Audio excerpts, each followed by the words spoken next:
Hi, my name is Kylie Christensen, and I will be doing this Who's the Fairest of Them All on the touch apprehension scale. So just a little bit about the scale.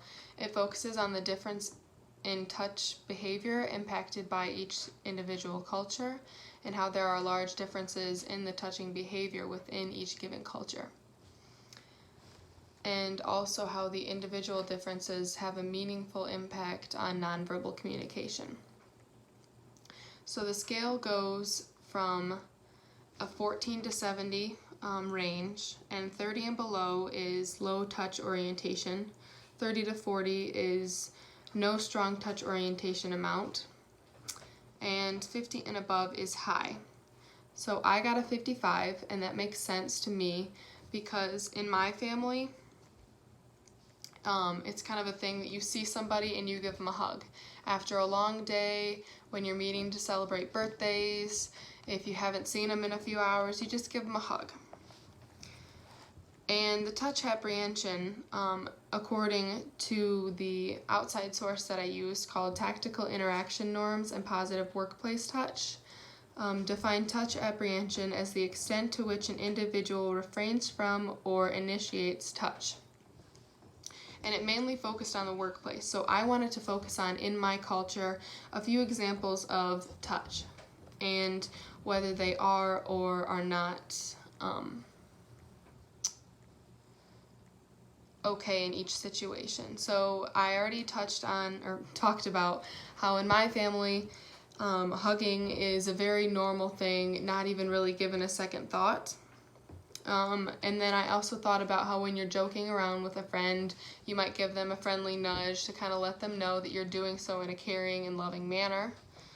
And then also when you're comforting someone, you might put your hand on their shoulder or put your arm around them to let them know that they are safe and secure and can talk about what they need to.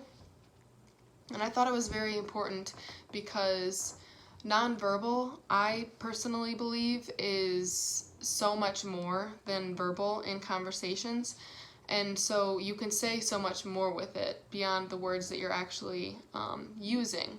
And so I thought it was kind of interesting that some cultures don't use touch as much as we do, because the book talks about how touch is the number one nonverbal. And I thought it was particularly interesting because one of my teammates on the volleyball team hates touch. I would love for her to take the scale because she hates hugs. She hates it when people are standing really close to her in the huddle. She just doesn't like it. Like when we bring it in huddles and have our arms around each other, she wants to get out of there as soon as she can. And she even used touch as a reward for people who are huggers like me, which is, I thought it was kind of interesting because I expected myself to be really high, and I honestly expected myself to be higher because I consider myself a hugger or someone that just naturally goes in for physical touch when meeting someone new or seeing an old friend or family member. And so me and another hitter on the team always kind of joke around with her and give her hugs because she's not a fan of it. And she told us when we were playing her sister's team, if we could each get 5 kills on her sister in her specific zone, that we would get a hug from her.